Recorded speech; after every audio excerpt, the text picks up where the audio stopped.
I just was following my life, and it wasn't there in Hollywood. In the early 1980s, one actress seemed unstoppable. 3 Academy Award nominations by age 28. Box office hits that defined a generation. A raw, fearless talent that audiences couldn't get enough of. Then, at the height of her fame, Debra Winger walked away. For years, people wondered where she went and why she left when Hollywood still wanted her. This is what really happened to Debra Winger. The rise to stardom. Mary Debra Winger was born on May 16, 1955, in Cleveland Heights, Ohio, into a Jewish family. Her father, Robert, worked as a meat packer, and her mother, Ruth, was an office manager. The family later moved to California when Debra was young, settling in the San Fernando Valley. Debra's path to acting wasn't straightforward. She started studying criminology and sociology at California State University, Northridge, but never completed her degree. At 18, she took a trip to Israel on what she later described as a typical youth tour that included visiting a kibbutz. Over the years, she sometimes embellished this story in interviews, occasionally claiming she'd trained with the Israeli Defense Forces, though she later clarified it was just a standard tour. When she returned to the United States, something happened that changed everything. Debra fell off a truck and suffered a cerebral hemorrhage. The injury was severe. She was left partially paralyzed and blind for 10 months. Doctors initially told her she might never see again. Those 10 months gave her time to think about what she wanted from life. If she recovered, she decided, she would move to California and become an actress. It wasn't a childhood dream. It was a revelation born from trauma, from lying in darkness and imagining a different future. When her vision returned and she regained her mobility, Debra kept that promise to herself. She moved to Los Angeles and started auditioning. Her first roles were small, forgettable. In 1976, she appeared in Slumber Party 57, a low-budget film that went nowhere. Then came a 3-episode arc on the television series Wonder Woman, where she played Drusilla, Wonder Girl, the younger sister to Linda Carter's Diana Prince. The producers offered her a recurring role. Debra turned it down. She was worried about being typecast, about being locked into one character before her career had really begun. Years later, she would appear on Late Night with David Letterman wearing her full Wonder Girl costume, poking fun at her own participation in the show. In 1978, she appeared in Thank God It's Friday, a disco comedy that tried to capitalize on the Saturday Night Fever craze. The film was forgettable, but Debra was starting to get noticed. Casting directors saw something in her, an intensity, a refusal to play safe. She wasn't traditionally Hollywood beautiful. She was something more interesting, real. Urban cowboy and breaking through. The role that changed everything came in 1980.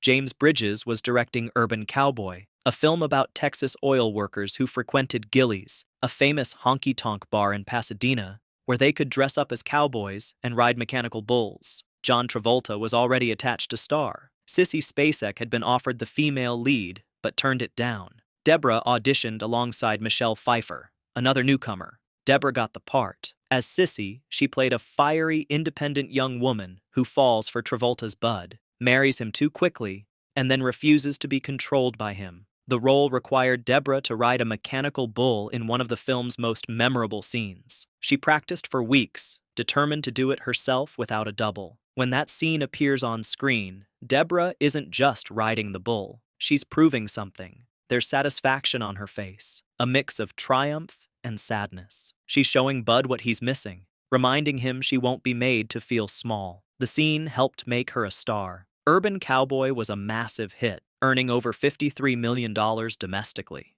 Debra received 2 Golden Globe nominations, one for Best Supporting Actress and one for Best New Star of the Year. She also earned a BAFTA nomination. Critics praised her performance, noting how she brought complexity to a role that could have been one-dimensional. Director James Bridges later admitted they'd had a huge fight during filming. Debra refused to play a scene, and he had to shut down the set for an entire day. He was furious with her at the time, but when he looked at the scene again, he realized she'd been right. There was something wrong with the dialogue. Her instinct had been correct. That fight established a pattern that would follow Debra throughout her career. She cared deeply about the work, about getting it right, about not compromising. Some people saw this as professionalism. Others saw it as being difficult. That's the job you do. So this whole thing about celebrity is very confusing. An officer and a gentleman. In 1982, Debra appeared in 2 films. The first, Cannery Row, based on the John Steinbeck novel, paired her with Nick Nolte. The production had been troubled from the start. Raquel Welch was fired after just 8 days of filming, and the film died at the box office. But Debra's next film more than made up for it. An Officer and a Gentleman told the story of Zach Mayo, a naval aviation officer candidate played by Richard Gere, and Paula Pokrivki, a factory worker played by Debra. The film's final scene, where Gere's character in his dress whites carries Debra out of the factory, became one of the most iconic romantic moments in cinema history. But behind the scenes, the production was a nightmare. Debra and director Taylor Hackford clashed constantly. She found him controlling and dismissive of her ideas. Years later, she would describe him as one of the worst directors she'd ever worked with. Hackford, for his part, thought Debra was too combative, too unwilling to compromise. Then, there was Richard Gere, Louis Gossett Jr., who played Sergeant Emile Foley and won an Oscar for the role, later said that while Debra and Gere had incredible chemistry on screen, they couldn't stand each other off camera. The tension between them was palpable. They could barely get through their love scenes because of how much they disliked one another. Debra later described Gere as a brick wall. The feeling was mutual. Gere told interviewers he found Debra unpredictable and difficult to work with. For years, they didn't speak. When Debra was asked to do publicity for the film, she refused. She wouldn't pretend everything had been fine when it hadn't. Despite all the conflict, An Officer and a Gentleman was both a critical and commercial success. It earned $130 million domestically and received multiple Academy Award nominations. Debra was nominated for Best Actress. At 27 years old, she was being recognized as one of the best actresses in Hollywood. After the film's success, Debra did something odd. She provided her voice for E.T. the Extraterrestrial. Her husky tones were mixed into the vocal track that gave E.T. his distinctive voice. It was an uncredited role, a favor to Steven Spielberg, and one of her strangest credits, Terms of Endearment and The Peak. In 1983, Debra starred in what many consider her finest performance. Terms of Endearment, directed by James L. Brooks, told the story of Emma Greenway and her complicated relationship with her overbearing mother, Aurora. Shirley MacLaine played Aurora, Jack Nicholson played Aurora's astronaut neighbor, and Debra played Emma, a woman trying to live her own life while still loving a mother who can't stop trying to control her. The role required Debra to age from her 20s to her late 30s. Emma marries a man her mother doesn't approve of, has children, deals with her husband's infidelity, and eventually faces a terminal cancer diagnosis. It was emotionally exhausting work, and Debra threw herself into it completely. But once again, the production was marked by conflict. Debra and Shirley MacLaine did not get along. MacLaine was Hollywood royalty by 1983. She'd been nominated for Oscars 4 times and lost each time. She'd paid her dues, waited her turn, and now she was playing a role that seemed tailor-made for her talents. MacLaine approached the film with the confidence of someone who'd been around for decades. Debra was 28 years old, on her 2nd Oscar nomination, and full of ideas about how Emma should be played. She questioned choices, pushed back on direction, and refused to simply defer to the older actress. The 2 women's first meeting set the tone. MacLaine arrived wearing expensive fur coats, the trappings of movie star glamour. Debra showed up in combat boots and a miniskirt. They were from completely different worlds, with completely different approaches to their craft. During filming, tensions escalated. Both actresses were nominated in the Best Actress category at the Oscars. The media loved the narrative. Mother versus daughter, old Hollywood versus new Hollywood. When MacLaine won, her acceptance speech included the line, "I deserve this." Many people interpreted it as a dig at Debra, though MacLaine later denied that was her intention. Despite the behind-the-scenes drama, Terms of Endearment was a massive success. It won 5 Academy Awards, including Best Picture, Best Director, and Best Actress for MacLaine. Debra won the National Society of Film Critics Award for Best Actress, but she didn't win the Oscar. I'm not really into developing projects and pursuing it in that way. At 28 years old, with 2 nominations and no wins, she was already developing a reputation, not just as a talented actress, but as someone difficult to work with. That reputation, fairly or not, would follow her for the rest of her career. The difficult actress label. The late 1980s brought more films, but fewer triumphs. In 1986, Debra starred in Legal Eagles opposite Robert Redford. The film was poorly received. Debra told the press that director Ivan Reitman was the second worst director she'd ever worked with, after Taylor Hackford. That comment didn't win her any friends in the industry. Made in Heaven and Black Widow, both released in 1987, were commercial disappointments. Debra also turned down several high-profile roles during this period. She passed on Fatal Attraction, which went to Glenn Close and became a massive hit. She passed on Bull Durham, which made a star of Susan Sarandon. Most famously, she was cast in A League of Their Own, but dropped out. The official reason was creative differences. The truth, as Debra later admitted, was simpler. She refused to work with Madonna. Debra didn't consider Madonna a serious actress. Gina Davis replaced her, and the film became a beloved classic. There was also the incident with Peggy Sue Got Married. Debra was set to star opposite Nicolas Cage in Francis Ford Coppola's time travel romance. Then, just before production began, Debra injured her back in a bicycle accident. The injury was severe enough that she had to withdraw. Kathleen Turner took the role and earned an Oscar nomination. The pattern was clear. Debra had strong opinions about directors, about co-stars, about scripts. She spoke her mind, and in Hollywood, especially for women, that came with consequences. In a 1986 interview, Bette Davis told Barbara Walters that she saw a great deal of herself in Debra Winger, who had already acquired a reputation for being difficult because she cared about the project. But understanding why Debra was labeled difficult didn't change the fact that the label stuck. Casting directors became wary. Directors didn't want the headache. Slowly, the quality of roles being offered to Debra declined. Shadowlands, and one more nomination. In 1993, Debra earned her third Academy Award nomination for Shadowlands. She played Joy Davidman, the American poet who became the wife of C.S. Lewis. Anthony Hopkins starred as Lewis, and the film told the story of their unlikely romance and her eventual death from cancer.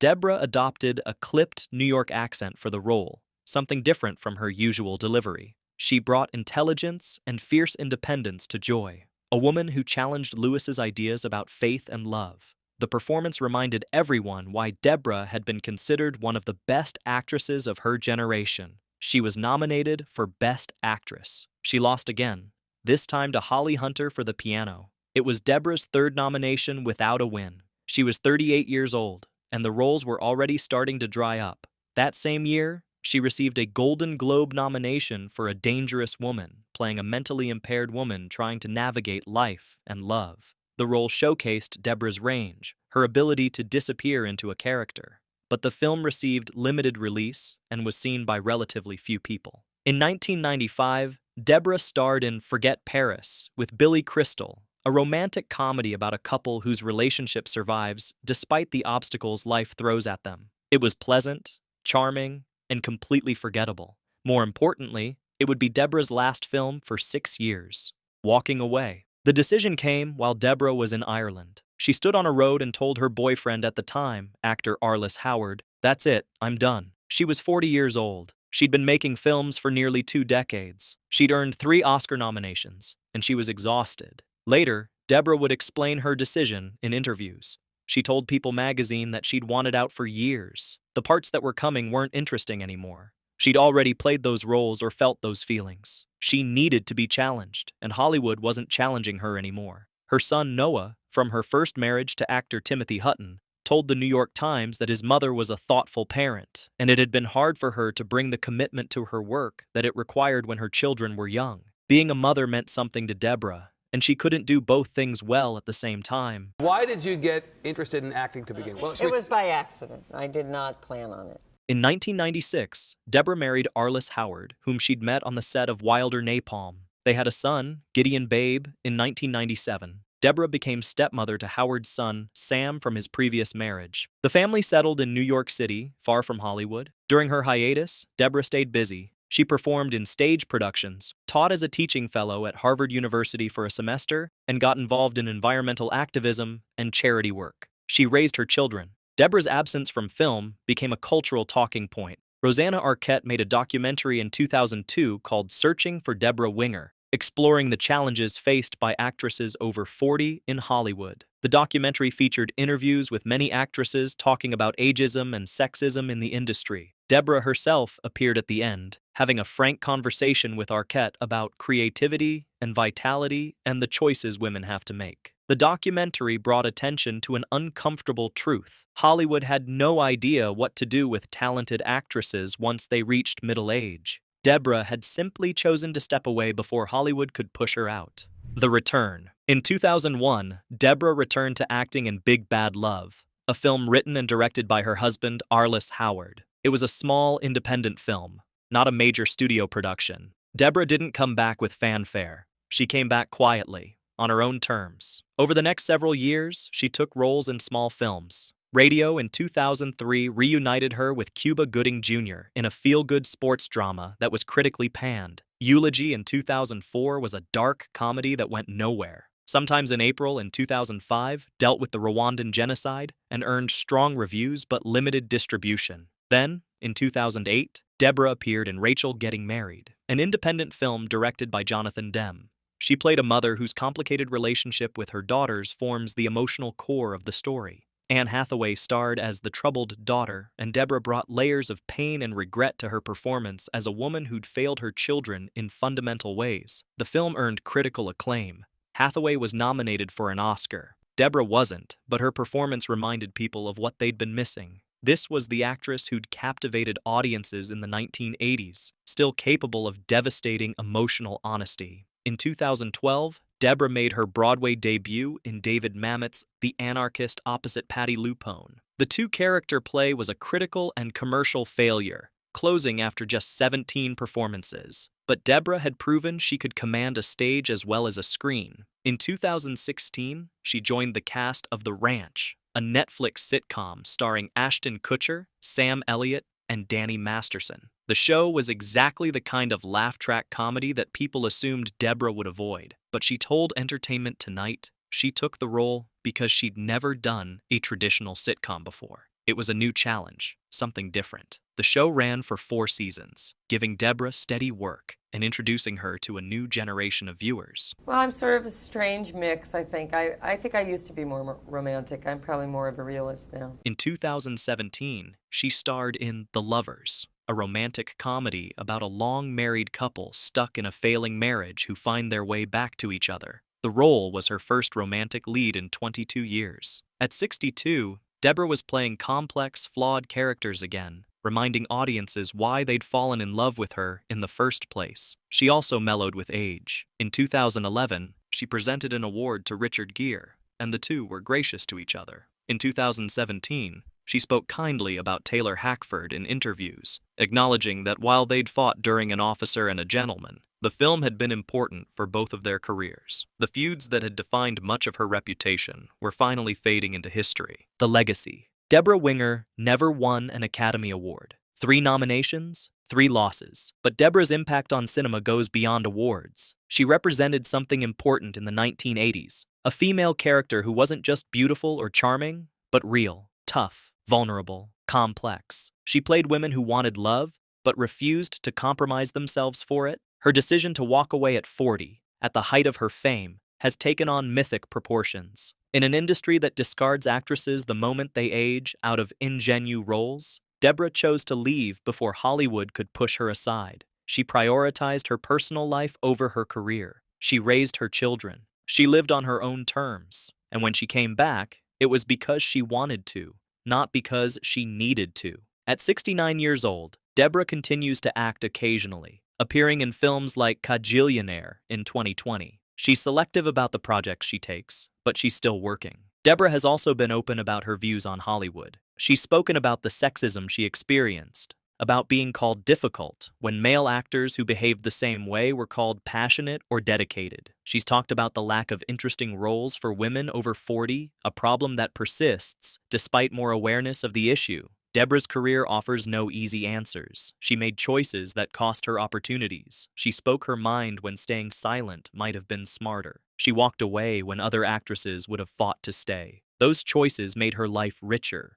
but they also meant her career never reached the heights it might have. But Debra Winger was never interested in playing games. She wanted to make good films, play interesting characters, and live a life that meant something beyond box office receipts and award nominations. By that measure, she succeeded completely. What really happened to Debra Winger? She became one of the greatest actresses of her generation. She earned 3 Oscar nominations before age 40. She walked away from Hollywood at the peak of her fame because the work no longer challenged her, and because her family needed her more than the movie industry did. She returned years later, on her own terms, and continued making films that interested her rather than films that would make her famous again. She never won the Oscar. She never became the kind of Hollywood legend who gets Lifetime Achievement Awards and gala retrospectives. But she lived a life true to herself, made films that mattered, and proved that there's more than one way to have a successful career in Hollywood. The lesson of Debra Winger's story isn't about fame or awards or box office numbers. It's about knowing what you value and having the courage to choose it, even when everyone else thinks you're making a mistake. Sometimes the bravest thing an actress can do isn't staying in the spotlight. It's stepping out of it, living quietly, and only returning when there's something worth returning for. That's what really happened to Debra Winger. She chose herself, and that choice, more than any award or accolade, defines her legacy. If you enjoyed this video, please like and subscribe to our channel so you never miss out on more fascinating stories.